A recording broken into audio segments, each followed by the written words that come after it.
Muy buenas noches, estimados alumnos. Damos inicio a la clase número 4 de Derecho Internacional Público, Grupo 01. Y en esta oportunidad vamos a continuar con el tema de los aspectos generales del Derecho Internacional Público. Habíamos hablado en la última clase, estábamos hablando de algunos aspectos importantes, como por ejemplo, haciendo una breve retroalimentación sobre las normas de jus cogens y las normas con un efecto erga omnes, que contienen generalmente la mayoría de tratados internacionales, especialmente aquellos que tutelan derechos humanos o derechos fundamentales como tal. En ese sentido, es importante hacer esta distinción, esta aclaración, porque tendemos a confundir a veces lo que es una norma erga omnes con un efecto erga omnes y una norma jus cogens. Bueno, decíamos que una norma jus cogens es una norma con un efecto suprajurídico que tiene por finalidad tutelar o proteger un derecho de primer orden, llamémosle así. Generalmente la doctrina establece que estos emanan del derecho natural y son los que hoy por hoy se constituyen en los ordenamientos jurídicos como derechos fundamentales, tanto de la persona como del ciudadano. En otra oportunidad vamos a hablar de esto, cuáles son, por ejemplo, de derechos fundamentales del hombre o de la persona humana y derechos fundamentales del ciudadano. Pero ahí es donde se configura una norma como tal, una norma jus cogens, con un efecto o una jerarquía suprajurídica, ¿no? En ese sentido, si nos vamos a la Convención de Viena sobre el derecho a los tratados, que yo decía, retroalimentando ideas, que este es el marco jurídico que da los lineamientos para la creación de una de las fuentes del derecho internacional público, como son los tratados internacionales. Da los lineamientos. Este tratado fue creado en 1969, se denomina Convención de Viena sobre el derecho a los tratados, creado posterior a la Carta de las Naciones Unidas en 1945, en el ánimo siempre de ir codificando el derecho internacional público. Recordemos que no tenemos un código como tal que nos hable de derecho internacional público. Las legislaciones están disgregadas, pero en ese sentido la Convención de Viena da algunos parámetros o la mayoría de parámetros a los cuales los estados deben de sujetarse cuando deciden realizar o crear norma jurídica a través de los tratados internacionales. Entonces, dentro de estos lineamientos, por ejemplo, si vemos el artículo 46, si vemos el artículo 46 y el artículo 64, que los habíamos visto en la clase anterior, pero los vamos a artículo 46, 53 y 64. Dice el artículo, vamos a leer primero el artículo 53. Dice, tratados que estén en oposición con una norma imperativa de derecho internacional general, jus cogens. Es nulo todo tratado que en el momento de su celebración esté en oposición con una norma imperativa de derecho internacional general. Para los efectos de la presente convención, una norma imperativa de derecho internacional general es una norma aceptada y reconocida por la comunidad internacional de estados en su conjunto, como norma que no admite acuerdo en contrario y que solo puede ser modificada por una norma ulterior de derecho internacional general que tenga el mismo carácter. Es una norma reconocida, dice, por todos los estados de manera general. Aquí identificamos aquellas normas jus cogens como aquellas normas que protegen derechos con un valor suprajurídico: la vida, la dignidad, el honor, la autodeterminación de los pueblos son normas jus cogens, que son normas reconocidas y aceptadas por toda la comunidad internacional. Por ejemplo, un estado no va a aceptar que otro estado venga y quiera decidir o dirimir un conflicto sobre los asuntos internos, por ejemplo, o los conflictos internacionales que éste tenga con otro estado o con un organismo internacional. A menos pues que él lo acepte, pero de una forma automática esas son normas jus cogens, normas que se establecen por aceptación de todos los estados. Y en ese sentido, dice que solo puede ser modificada por una norma ulterior de derecho internacional general que tenga el mismo carácter. Que pueda tener el mismo carácter, es decir, que esté en iguales términos o que mejore la protección o mejore la tutela de ese derecho. En ese sentido podría existir, por ejemplo, una norma, decíamos la vez pasada, que prohíba la pena de muerte o que la establezca en algunos casos. Sin embargo, si surgiera una norma que establece que bajo ningún concepto puede aprobarse o establecerse normas que permitan la pena de muerte, claro, podría modificar la que ya está, ¿no? Desde luego, porque mejora esa situación. El artículo 64 también nos habla y nos dice de la siguiente manera, una relación con el derecho interno también de los estados. Dice, bueno, si surge una nueva norma imperativa de derecho internacional general, todo tratado existente que esté en oposición con esta norma se convertirá en nulo y terminará. Vea qué interesante. ¿Cuál es el efecto que puede tener una norma erga omnes en ese sentido? Ahora, aquí hay un debate que se establece también porque alguien puede plantear, mire, pero surge una nueva norma y de pronto surge a través de un organismo internacional, pero yo cuando me adhiero, yo no participé de eso. ¿Estoy obligado a aceptarla o no estoy obligado a aceptarla?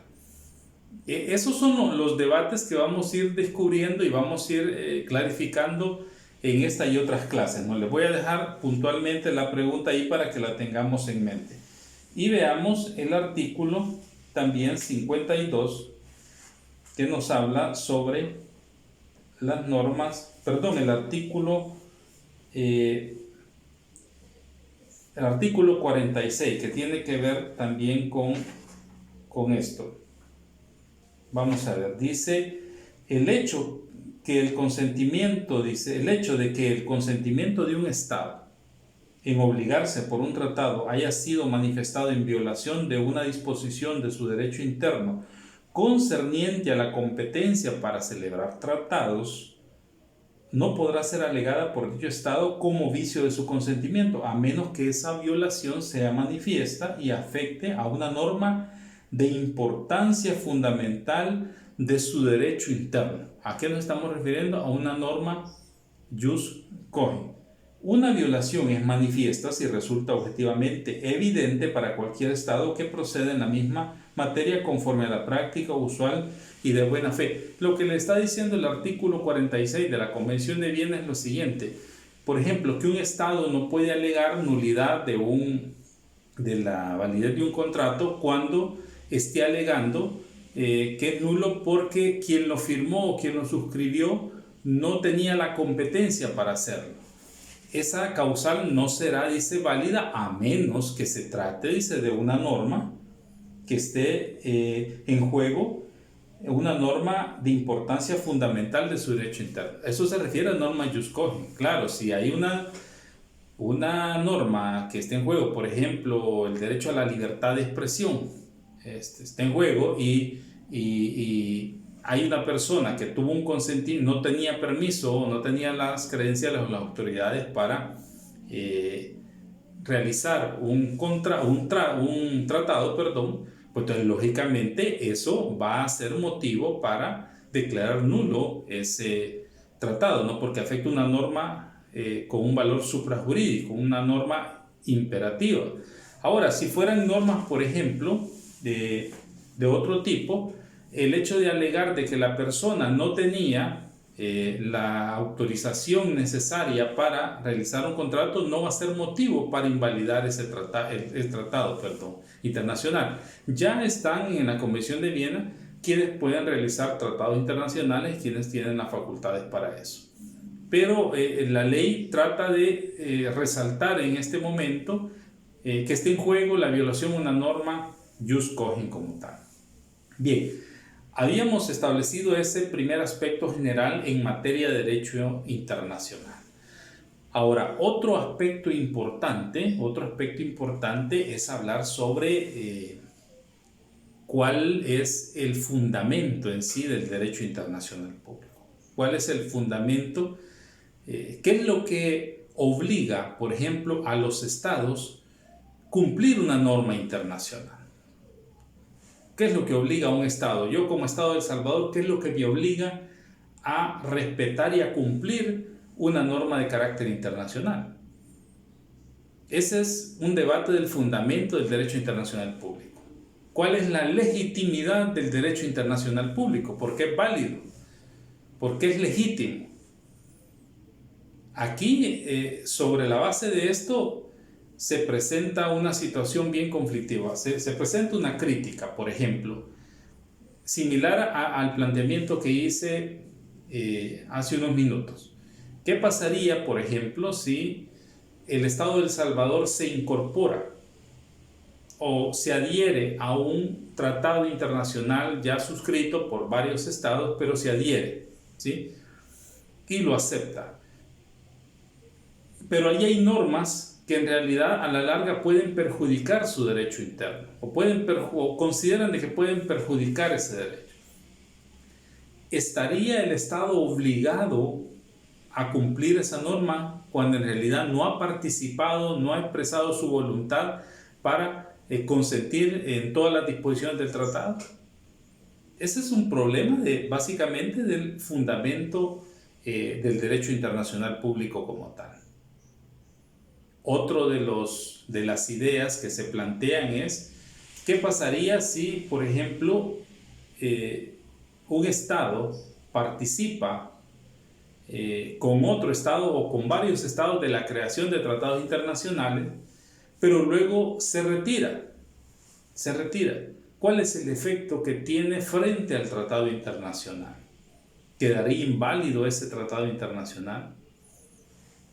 ¿O generaría una inseguridad jurídica? Bueno, en el caso que sea un Estado nada más, que sea un tratado bilateral, podría generar una inseguridad jurídica al renunciar sobre eso. Incluso cuando fuera un tratado multilateral también, ¿no? Porque sobre la base de los tratados también se establecen responsabilidades. Entonces, uno de los elementos importantes es analizar cuál es el fundamento básico del derecho internacional público.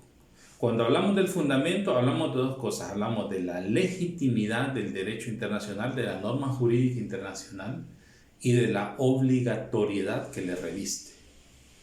¿Es obligatorio que un Estado cumpla la norma internacional? ¿O simple y sencillamente es parte, digamos, de una cortesía internacional o es parte de una armonía con todos los estados o es parte de cumplir, digamos, ideales comunes?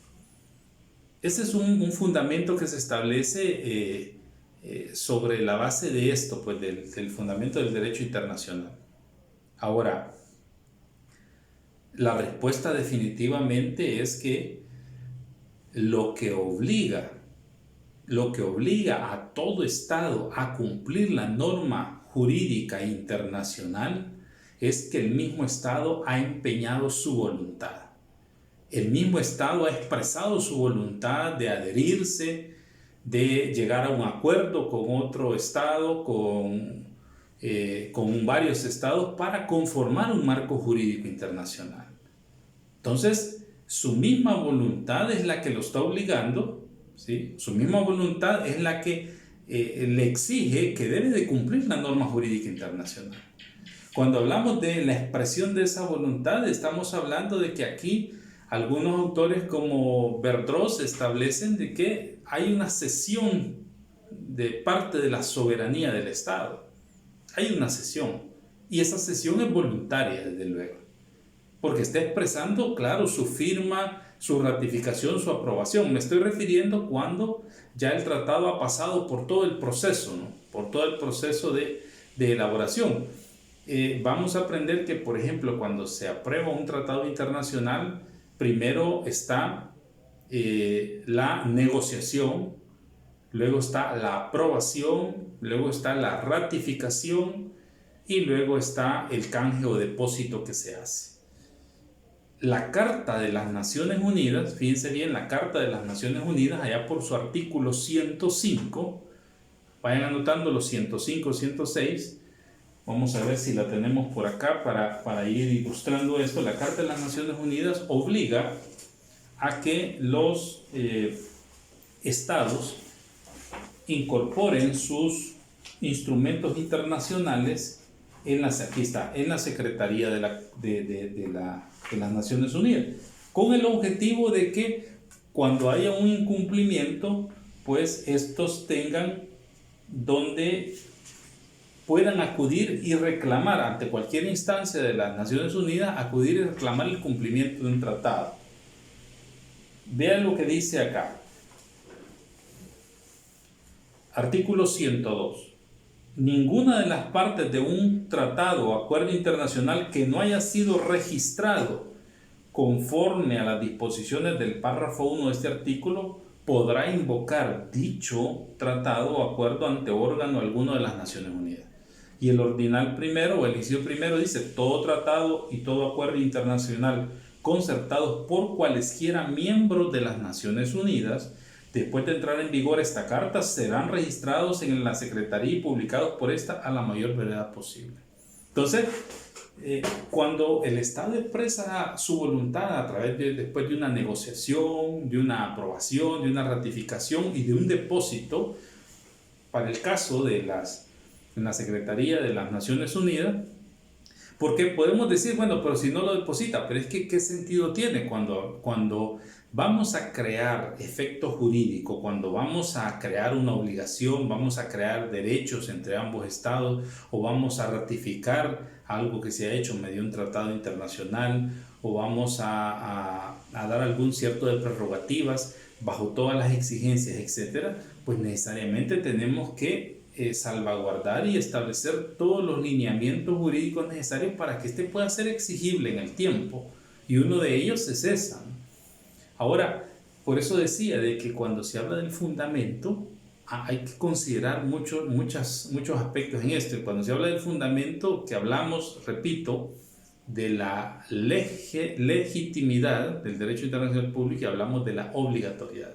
¿Qué es lo que le da estos dos elementos al derecho internacional público? Se lo da la voluntad expresada por los estados, el consentimiento de aceptar, someterse o de crear un tratado internacional, ya sabemos, sobre un objeto lícito, una causa lícita, libre de vicios, y que ambas partes estén de acuerdo, o todas las partes que van a concurrir estén de acuerdo.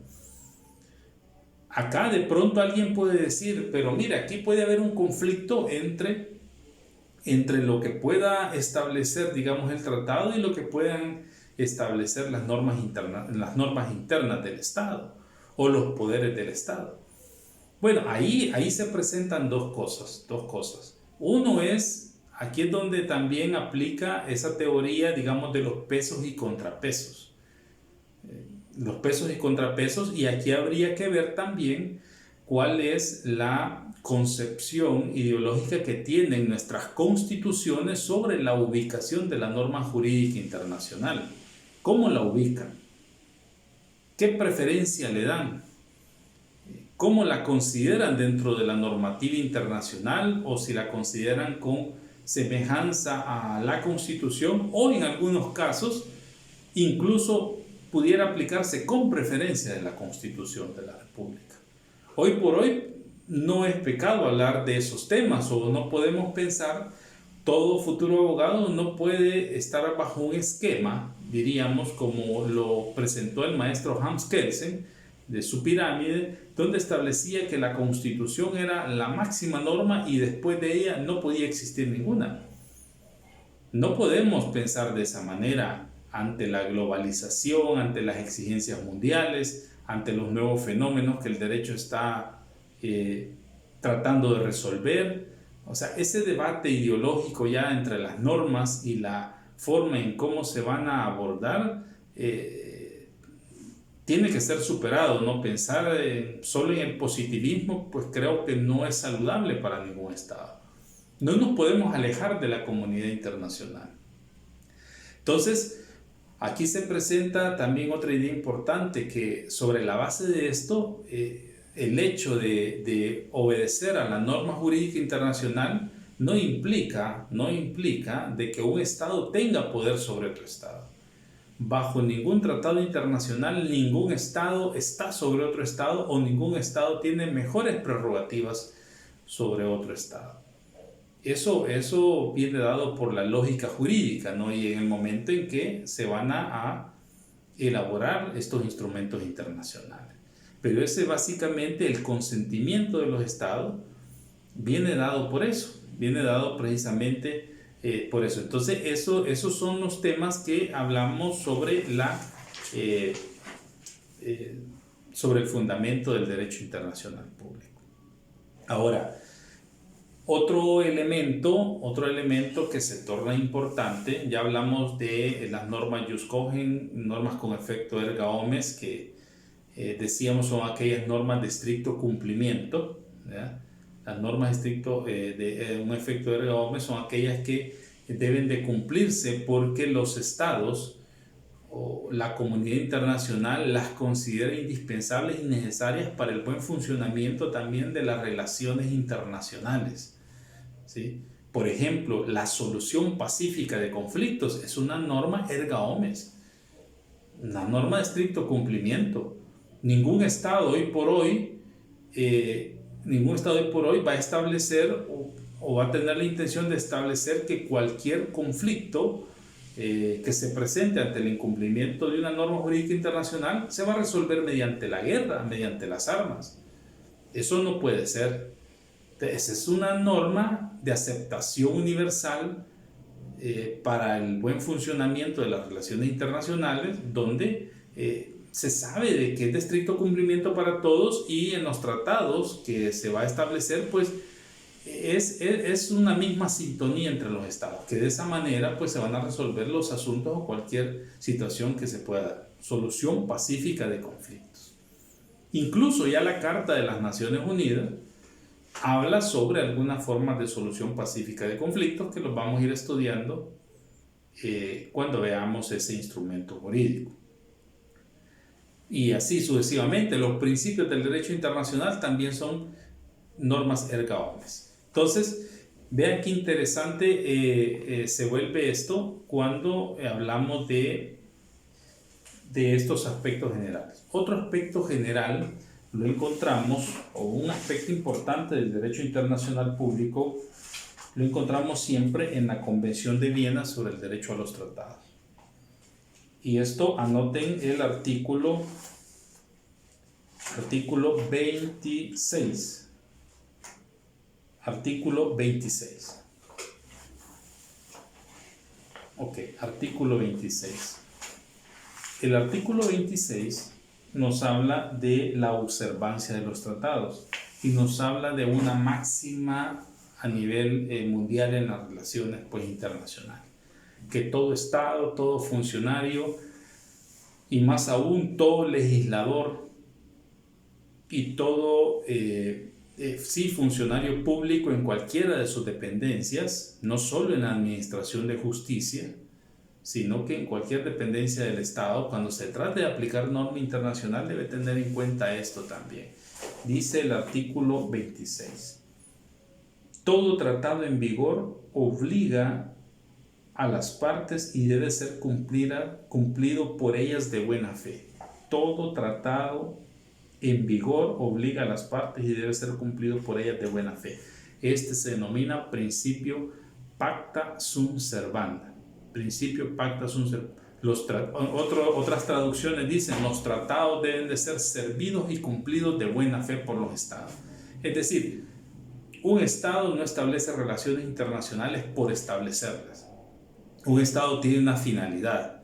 El objeto, lógicamente, el objeto del tratado debe ser lícito, su causa debe ser lícita, pero también hay una obligación, no al Estado, no a los demás estados, hay una obligación frente a la comunidad internacional cuando se firma cualquier tipo de instrumento internacional, y esto conlleva el pacta sunt servanda. Los tratados deben de ser servidos y cumplidos de buena fe por los estados. Dice, por los estados.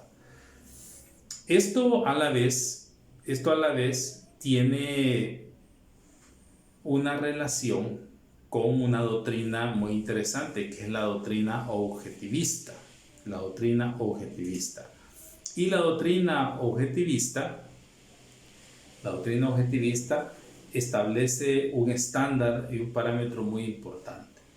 Y dice, mire, todo Estado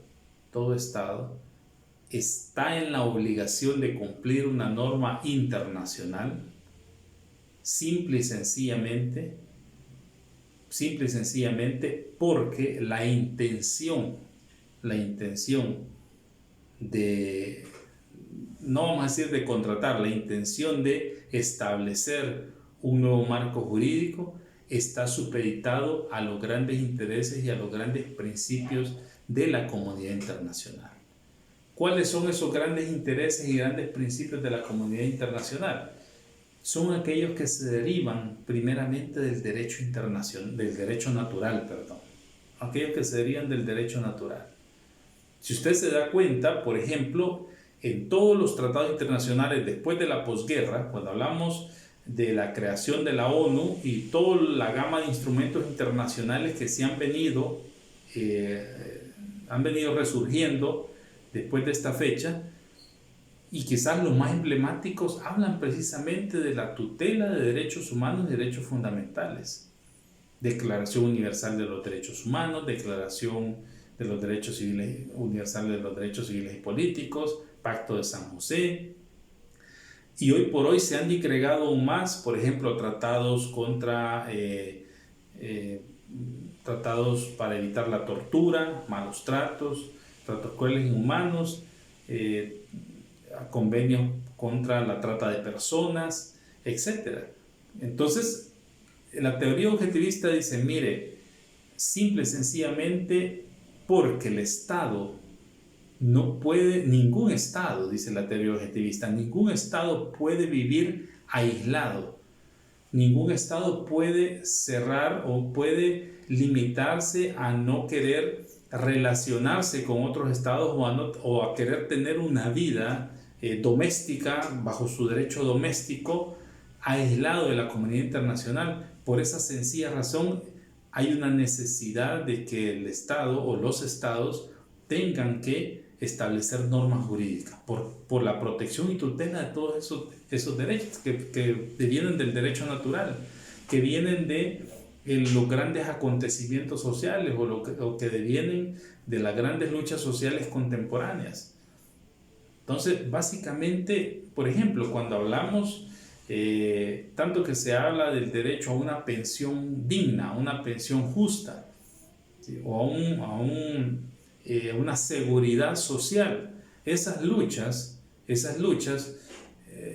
muchas veces no pueden conquistarse, no pueden lograrse únicamente en el territorio del Estado. Es necesario buscar las alianzas, los apoyos para poder tener esas conquistas, lograr establecer marcos jurídicos y que el Estado pueda ir saliendo a flote con la resolución de esos conflictos sociales. Entonces la teoría objetivista dice, mire, las normas y valores establecidos a nivel mundial superan en alguna medida los intereses que pueda tener el país en la tutela de esos derechos. Es decir, es necesario para el buen funcionamiento de los estados también tener una contraloría internacional que pueda verificar la tutela efectiva de esos derechos. Entonces, de eso trata la teoría objetivista y ese es el fundamento que le da el Pacta Sunt Servanda también a este principio como tal, a este principio. Por ejemplo, hay situaciones donde los estados pues generan un conflicto, ¿no? Ya cuando los tratados han sido aprobados y al momento de aplicarlos empiezan a verificar que hay fricciones, que hay discrepancias, que no hay correlación o interrelación de la norma interna con el tratado. Ese es un problema que vamos a ir tratando más adelante y yo les voy a explicar cuál es el debate que hay o cuál es la génesis de ese problema aquí en El Salvador, que por qué después de haber aprobado un tratado internacional empiezan las inconstitucionalidades de ese tratado o otro tipo de situación. Entonces, para ir concluyendo ya, estamos hablando de aspectos importantes del derecho internacional. Ya hablamos del fundamento, que tiene que ver con la legitimidad y la obligatoriedad, y hablamos ya de este principio pacta sunt servanda. En la próxima clase vamos a continuar con otros aspectos más relevantes también.